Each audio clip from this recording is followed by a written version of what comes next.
Pensa só, as nossas crianças já estão crescendo num mundo completamente diferente do nosso. Um mundo sem muros, onde a rua não fica mais do lado de fora de casa. Ela está ali, na palma da mão.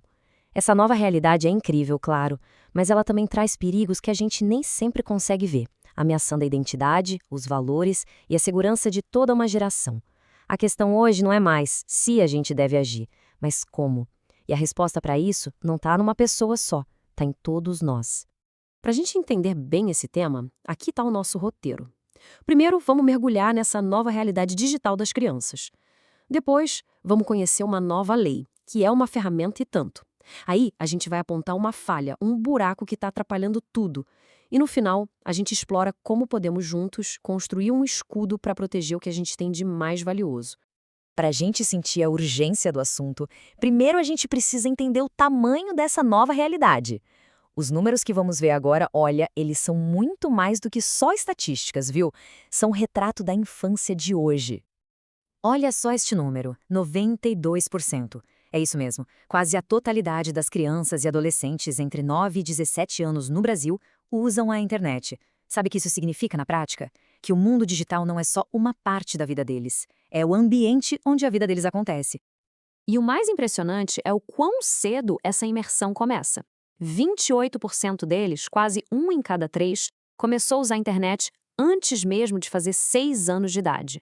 É uma entrada muito precoce num universo gigante, super complexo, para qual nem sempre existe preparo. E essa frase de um diretor da Polícia Federal resume tudo de um jeito, nossa, perfeito. A internet deixou de ser só uma ferramenta para virar o próprio espaço público, com todos os perigos que isso inclui. O estranho, o risco, agora está a um clique de distância e, pior, dentro do quarto. Ok, diante dessa realidade, o Brasil se movimentou e criou uma lei pioneira. Uma ferramenta bem poderosa para tentar reequilibrar esse jogo. Vamos dar uma olhada no que ela propõe. A lei funciona com base em 5 pilares. A ideia é ir muito além daquele clique aqui se você for maior de idade, sabe? Ela cria uma estrutura de proteção ativa, que coloca responsabilidades bem claras nas plataformas digitais. A segurança tem que ser a regra, não uma exceção. E um ponto crucial é que a lei vai direto em algumas práticas que são bem exploratórias. Por exemplo, as famosas loot boxes nos jogos, aquelas caixinhas surpresa. Isso é praticamente um jogo de azar, só que disfarçado e direcionado para crianças, o que pode criar um comportamento de vício. Mas aí é que está a grande questão. A gente tem uma lei moderna, uma ferramenta poderosa nas mãos. Mas será que a gente está sabendo usar? A resposta, infelizmente, mostra qual é o nosso maior desafio.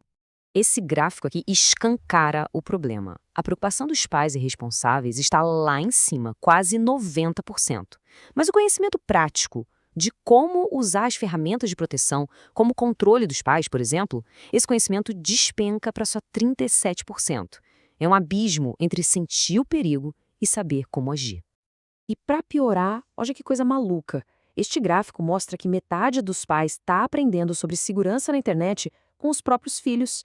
É uma inversão de papéis assustadora, que só reforça o quanto os adultos ainda não estão preparados para guiar essa jornada. E o resultado disso tudo, um sentimento quase universal de solidão.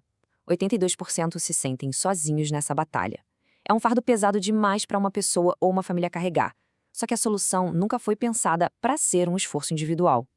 E é aqui que a gente começa a falar de solução. A proposta que surge das fontes não é uma ação isolada, mas uma estratégia de defesa coletiva. Um verdadeiro escudo, só que feito de gente.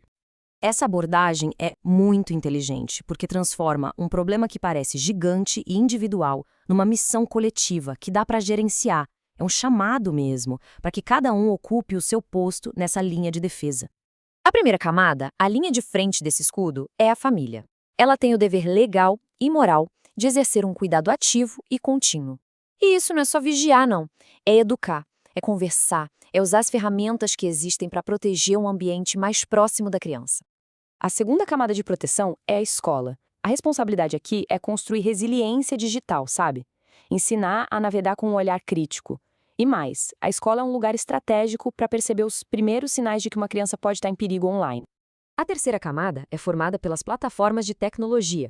A lei agora obriga. Elas precisam construir a segurança desde o projeto inicial do produto, não colocar um remendo depois. Elas não são neutras nessa história, são parte ativa e muito responsável da solução. E fechando o escudo, vem a camada final, o Estado. É ele que dá a base legal, que tem a polícia para investigar e punir, e que fiscaliza para garantir que as outras camadas estão fazendo o seu trabalho. É, digamos, a artilharia pesada que dá suporte a todo o resto. E tudo isso nos traz para a pergunta mais importante.